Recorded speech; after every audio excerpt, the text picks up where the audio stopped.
Hi, my name is Sarat Yellasiri and here is something for you. India is a very competitive country and it has always been, and more now so than ever before. And this spirit of competition is not necessarily always very good, because when it comes to in this apparent self-made competition, when it comes to numbers and facts and figures and recognition and fame, it does more harm than good. It splits, it separates the best of friends, it separates the most tightly knitted families over numbers and over recognition and over fame. And it is so unfortunate that we hear of it. We hear about it on the news. We hear it about it in our personal lives, and some of you who are watching might have experienced it. And suddenly, the best friends that you have shared your life with are no longer your supporters, but now they are your competitors. They no longer like to hang out with you, but they want to know your weaknesses. They no longer talk to you, but they talk about you to others. And this talking to others is not necessarily the nicest thing that they do, because they talk your weaknesses, they talk your vulnerabilities, they talk your past, and they talk things, and maybe perhaps they even make up things, just to make you look like you're in the bad. Everybody wants to have one up on everybody else. They just want to be a step ahead, and in the self-made spirit of competition. And that really leads me to ask, who then is a real friend? If the friends that we had spent most of our times with are now our competitors, if the family that we lived our lives with are now turning us down because of numbers and figures, then who is a real friend? At least, is there a real friend? Can we even have a friend who will love us beyond and independent of these numbers and facts and figures, and will love you just as you are, independent of shape, size, color? Love you for you, as you are. Is there a friend? And this is why I love the Bible. Because let's all turn to Numbers chapter 12. Let me tell you what happens here. What happens is Moses, he's now in the midst of, he's in the journey is in between. He's bringing out the Israelites from captivity to the promised land. And somewhere in between, in Numbers chapter 12, in between the journey, a woman comes into the picture. And it is an Ethiopian woman whom Moses was married to. And apparently, Miriam does not like her. And here is, I'll just read it out. Then Miriam and Aaron spoke against Moses because of the Ethiopian woman whom he had married, for he had married an Ethiopian woman. So they said, has the Lord indeed... Wait. So now these guys just are taking something, because in second verse it says, and they said, has the Lord indeed spoken only through Moses? Has he not spoken through us also?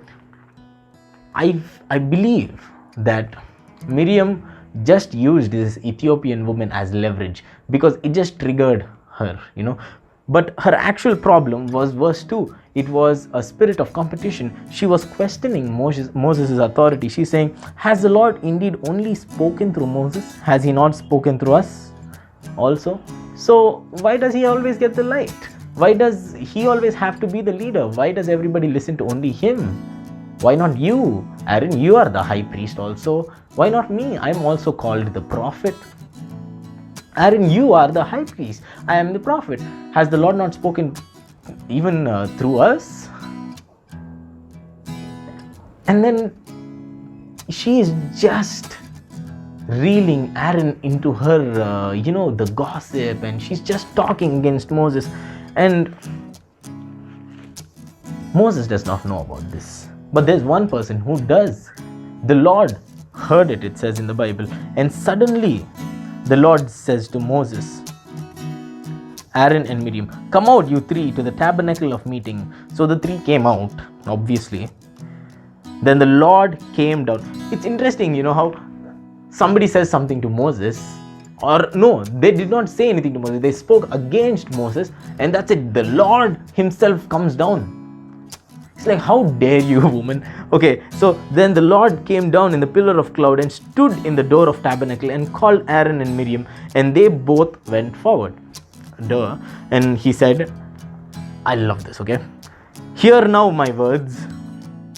If there is a prophet among you, I, the Lord, make myself known to him in a vision.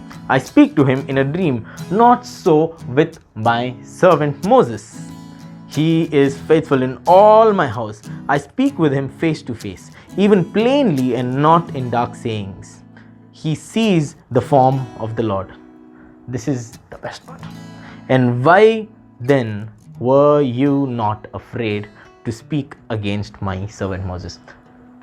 The Lord himself comes down, he says those things, and the entry was awesome. It was so dramatic. He says something to Miriam and Aaron. He's like, why were you then not afraid to speak against my servant Moses? And the anger of the Lord was aroused against them, and he departed. He did not wait for an explanation. Nobody cares why. God did not care why Miriam and Aaron did it, but he just did not dare. He just did not let that person even dare to come close to Moses and even talk, no matter, even if it's their family. Oh, how I wish I had a friend like that, I thought. How I wish I had a friend who would, support me. And the interesting part is I do. The enemy tried to take me, but the Lord himself came down for me. Jesus Christ came down from heaven, and he won the victory for me and for you. He is your true friend. He loves you in thick and thin. He loves you, and he's walking that journey with you, no matter what the numbers say, no matter what your marks say, no matter what your whatever those numbers are, if it's your bank statements or if it's your salary or whatever it is. The Lord loves you just the way you are. For you, no color, no skin, nothing, no shape, whatever. He cares for you. The same Lord that came down for Moses. He came down for you and he died for you on that cross of Calvary. He won the victory for you, and now, even better yet, he enables you to get better. To get better, and to just beat yourself at your own game, and to be the best that you could ever be with the help of Jesus. And he is the best friend that we have. He is the best gift a man can have. He loves you with a love unexplainable. You just have to taste of it to know.